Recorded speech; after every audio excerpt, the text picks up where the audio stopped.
The Airbnb stood hunched against the hillside, where the cliffs of Tenerife descended in jagged slabs into the Atlantic. It wasn't the kind of place you'd find on a travel brochure.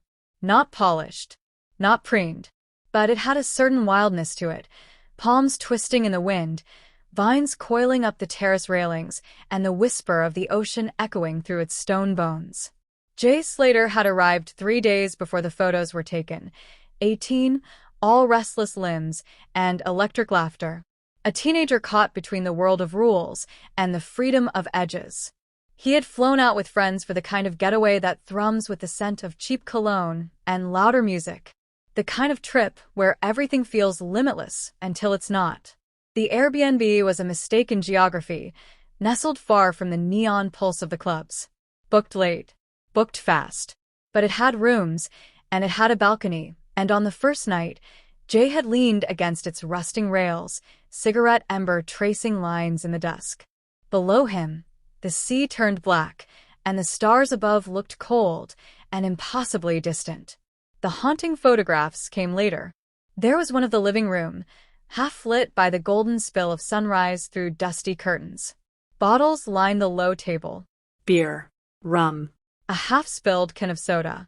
Someone had drawn a smiley face in the dust on the mirror above the mantel. In the photo, the face was smudged, like it had been crying. The next showed a hallway, long, shadowy.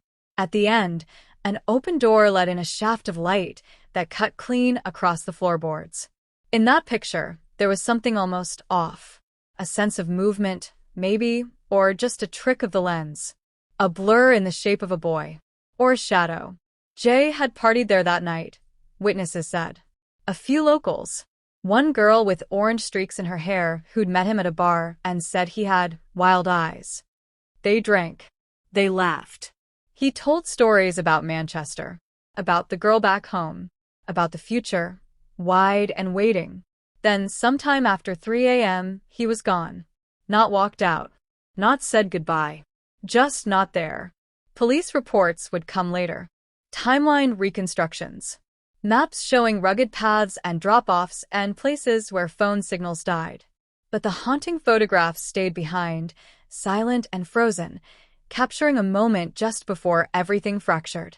There was one of the kitchen, cluttered and intimate, crumbs on the counter, a kettle mid-boil, an ashtray filled with stubbed-out dreams. And in the background, a Polaroid pinned to the fridge, Jay, holding a beer, grinning like he owned the sky. Reporters would call them haunting, these images. But it wasn't just the emptiness, or the shadows, or the way the light seemed bruised. It was what you couldn't see. The questions stitched into the corners of every frame. The laughter that should have lingered but didn't.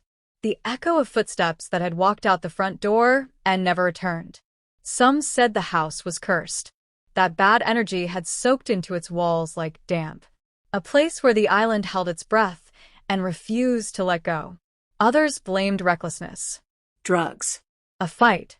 The wrong path through the mountains. Tenerife has its wilderness, and it does not forgive. But those who knew Jay didn't see a runaway or a lost boy. They saw a kid caught in something strange and silent. Something that slipped just outside the frame of each photograph. Something you felt more than saw, like standing in a room just after someone has screamed. The Airbnb was eventually locked up. The tourists stopped coming. The owner painted over the graffiti on the patio wall but left the vine growing across the window. A local priest came once to bless it, muttering in hushed Spanish, waving incense like he could sweep away grief. But still, the photos exist.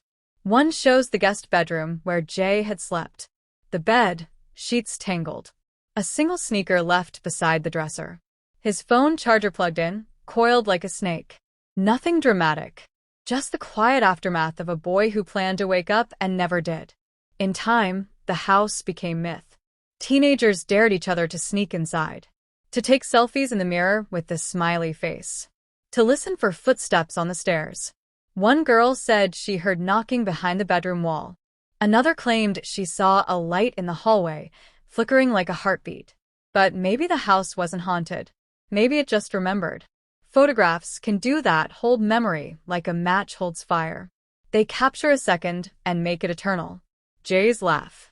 The mess of the party. The final glint of twilight before the island swallowed him whole. A year later, a journalist returned. He took new photos. The vines had grown thicker. The mirror had cracked. But on the fridge, somehow, impossibly, the Polaroid remained. Jay Slater, young and alive, in a moment that hadn't yet unraveled. The journalist asked the owner why he hadn't taken it down. The man just shrugged. "It's his house now," he said. And maybe that's true. Maybe we all leave something behind. In walls, in echoes, in photographs that never let us go.